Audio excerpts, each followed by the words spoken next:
তো বন্ধুরা এবার একটু দেখুন, এই ছাগলটা মুখ থেকে যে খেজুরগুলো বার করছে, খেজুরের দানা, ঠিক আছে, এগুলো কিন্তু ওই আবার বার করেছে।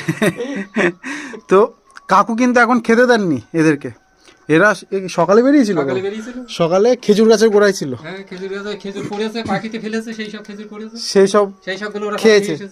খেয়ে এবার দেখুন বন্ধুরা একটা একটা করে এই জাবর কাটছে আর একটা একটা করে বার করছে। তো ছাগল এরকম জাবর কাটবে, ঠিক আছে, এরকম খেজুরের দানা হোক কোনো শক্ত জিনিস হোক বার করবে, এটা হচ্ছে ছাগলের কিন্তু একটা সুস্বাস্থ্যের লক্ষণ, ঠিক আছে। ও জাবর কাটছে মানে আপনি যদি কোথাও দেখেন কারোর কাছে ছাগল কিনতে গেছেন, সে সময় দেখছেন এরকম করছে, এগুলো খুব ভালো, মানে এই জায়গায় ভালো ছাগল ধরে নিয়ে আপনি কিন্তু অনায়াসে কিনতে পারেন, ওটা নিয়ে আর দুবার ভাবার কোনো ব্যাপার নেই। তার মানে সুস্থতার একটা ভালো লক্ষণ কিন্তু জাবর কাটা।